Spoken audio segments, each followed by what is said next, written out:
Perkenalkan, kami dari kelompok 3 dengan saya Mutiara Permatasari dengan NIM 11241774 dan rekan saya. Perkenalkan, nama saya Bunga Anggerini Nurvita Habsari dengan NIM 11241770. Kami dari program studi akuntansi angkatan 2024 Universitas BPT. Di sini kami akan mewawancarai seorang tokoh masyarakat di dalam kampus, yang dimana kami memilih Ibu Erika sebagai narasumber kami. Alasan kami memilih Ibu Dr. Erika Fridantin, Sarjana Ekonomi, Magister Akuntansi, Profesi Akuntansi, selaku dosen pengampu mata kuliah Bank Sentralan, sebagai tokoh yang akan diwawancarai karena beliau merupakan sosok yang tidak hanya kompeten dalam bidang akademik, tetapi juga memiliki pengalaman profesional yang sangat relevan dengan kehidupan nyata, terutama dalam hal kepemimpinan dan juga manajemen tim di dunia kerja. Beliau saat ini mengampu mata kuliah Bank Sentralan, dan dari berbagai sesi perkuliahan beliau, kami mendapatkan banyak sekali insight praktis yang tidak hanya berasal dari materi saja, tetapi juga berasal dari pengalaman pribadi beliau yang pada waktu itu masih aktif bekerja di dunia perbankan. Beliau sendiri pernah menceritakan dulu menjadi seorang manajer di sebuah perbankan yang bisa membuat mahasiswa terbuka tentang perbankan.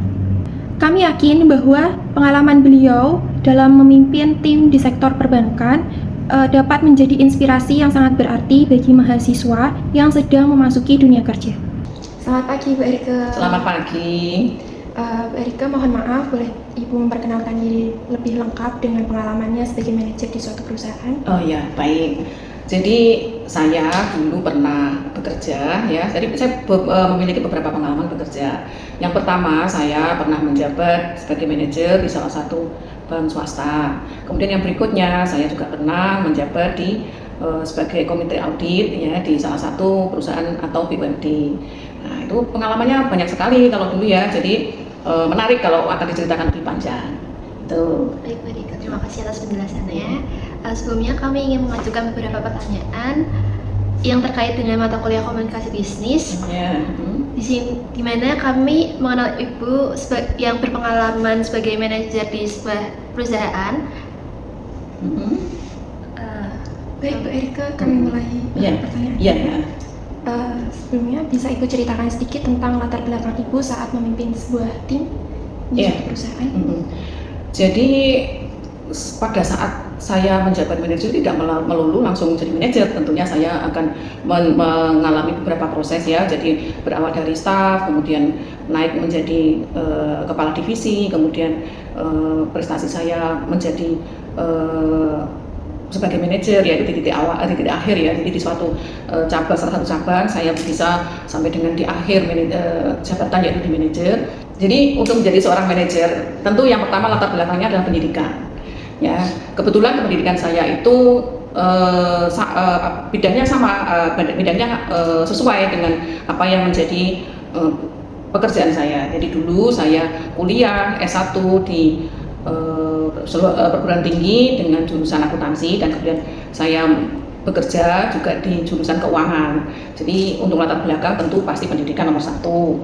Kemudian pengalaman bekerja. Jadi melalui proses-proses saya menjadi staff itu adalah merupakan pengalaman bekerja saya. Di sana saya belajar bagaimana sih seorang manajer atau atasan saya waktu itu cara berkomunikasi, cara memberikan motivasi, cara memberikan job desk atau job pekerjaan. Jadi apa sih SOP yang harus dilakukan oleh anak buahnya atau bawahannya, gitu. Saya belajar dari atasan saya, sehingga saya bisa meniru atau mencontoh, gitu, ya, apa-apa yang bisa dikembangkan. Kemudian terutama yang pertama memang komunikasi, ya, komunikasi antara atasan dan bawahan itu harus betul-betul bisa diterima, ya, bisa diterima. Kemudian budaya organisasi. Jadi saya belajar tentang budaya organisasi itu juga dari atasan saya. Kemudian hal-hal yang baik saya tiru, ya. Kemudian ada lagi keterampilan. Jadi untuk seorang manajer memang dibutuhkan keterampilan berupa analis, ya harus bisa menganalisis sebuah laporan keuangan, sehingga dari laporan keuangan bisa dijadikan sebagai bahan untuk membuat strategi-strategi. Nah, strategi itu nanti kemudian kita aplikasikan kepada tim. Nah, bagaimana cara mengambil supaya tim itu bisa menerima apa yang menjadi visi misi? Nah, itu harus mempunyai seorang leader itu harus memiliki keterampilan atau penguasaan dalam hal komunikasi. Tidak semua hal-hal yang kita sampaikan atau manajer sampaikan itu bisa diterima dengan baik oleh tim. Maka leader pun harus belajar bagaimana sih cara komunikasi dengan siapa saja, ya kalau misalnya internal ya harus dengan bawahan atau pegawai stafnya, tetapi kalau di luar ya harus dengan perusahaan lain, ya bagaimana menjalin hubungan supaya bisnis tetap berjalan dengan baik ataupun bahkan bisa meningkat produktivitasnya karena dengan cara komunikasi yang baik gitu. Nah, itu latar belakangnya. Kemudian yang terakhir adalah integritas dan etika. Jadi seorang manajer itu memang harus betul-betul bisa berperan dan memberikan role model tentang etika dan budaya organisasi. Jadi harus bisa memberikan contoh yang baik, kemudian role model apa sih yang harus dilakukan supaya tim ini tetap solid, kemudian tetap bisa berkomunikasi baik sehingga apa yang menjadi misi-misi akan berhasil. Kira-kira begitu ya untuk lebih singkatnya. Kemudian nanti kalau ingin lebih jelasnya ya kita harus ngobrol banyak tentang latar belakang bagaimana sih ini manajer itu menjadi supaya bisa karyawan itu bisa meningkat untuk berprestasi menjadi manajer. Nah, itu panjang sih ceritanya, tapi dalam singkatnya adalah seperti tadi ya, gitu ya. Ibu. Kemudian kami mau bertanya untuk bagaimana cara Ibu membangun komunikasi yang efektif di dalam tim agar semua anggota bisa saling bekerja sama dengan baik. Ya, membangun komunikasi yang efektif itu sangat penting di dalam satu tim karena ya suatu informasi itu harus bisa diterima dengan pemahaman yang sama. Supaya apa? Ya dalam bekerja harus sama. Oh, kita punya visi misi yang seperti ini. Jangan satu menerima A, satunya menerima B. Itu namanya salah paham ya. Kalau misalnya ada satu yang tidak diterima dengan sama, nanti hasilnya juga akan berbeda-beda. Dan itu akan ada menjadi suatu ganjalan atau hambatan dikarenakan adanya komunikasi yang berbeda atau komunikasi yang tidak efektif ya, tidak lancar, tidak bisa diterima oleh semua pihak. Ya, yang pertama pasti akan seorang manajer harus membuat komunikasi itu secara terbuka ya. Contohnya apa?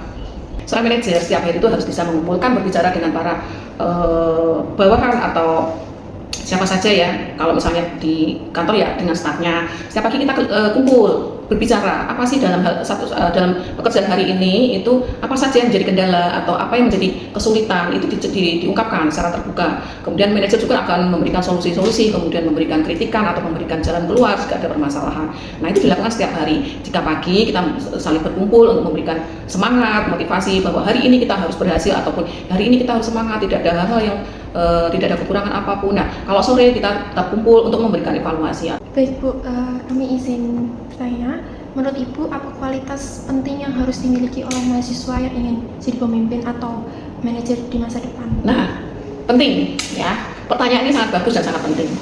Jadi untuk generasi penerus ya wajib untuk belajar dari pengalaman yang sudah lalu ya. Jadi bolehlah dari tadi yang saya ceritakan boleh dirangkum ya. Apa saja sih yang mahasiswa perlu pelajari untuk menjadi atau mencontoh atau menjadi cita-cita seorang leader atau manajer itu bisa tercapai ya. Yang pertama tentu kemampuan berkomunikasi. Tadi itu sudah banyak cerita bahwa komunikasi itu sangat penting karena dalam suatu tim dengan adanya komunikasi yang efektif akan memberikan produktivitas yang selalu meningkat ya toh.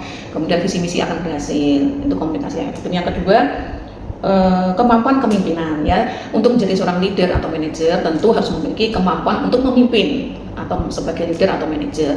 Jadi pemimpin itu penuh dengan kreativitas, ide-ide, kemudian bisa memberikan solusi. Ya, seorang leader itu harus bisa memberikan solusi yang terbaik tanpa merugikan salah satu pihak. Jadi harus menguntungkan semuanya, tidak merugikan atau tidak menyinggung atau tidak menganggap tidak ada pihak-pihak lain gitu ya. Kemudian bekerja sama. Jadi kalian harus sebagai mahasiswa harus belajar bekerja sama secara tim karena keberhasilan satu perusahaan itu tergantung dengan bagaimana cara bekerja sama oleh tim-timnya. Itu penting. Kemudian yang terakhir adalah integritas, etika dan integritas. Jadi kalau seorang karyawan itu tentu harus memiliki etika yang baik, integritas yang baik ya. Jadi tidak ada hal-hal yang negatif atau perilaku yang negatif. Itu penting ya. Itu ada pesan atau saran dari Ibu untuk mahasiswa yang bercita-cita menjadi pemimpin atau manajer di masa depan? Nah, pesan saya tentu sangat-sangat mendukung dan harus semangat. Jadi mahasiswa generasi muda harus punya cita-cita untuk menjadi leader ataupun pemimpin di masa depan. Dengan cara apa? Tingkatkan kemampuan diri, harus berpikir positif, berperilaku positif, dan semangat atau harus bisa mencapai apa yang kalian target atau cita-citakan. Gitu ya. Oke, sudah cukup pertanyaannya? Sudah cukup. Ya, Terima baik, kasih. semoga bermanfaat ya. Amin. Baik, makasih. Terima kasih, Bu Erika.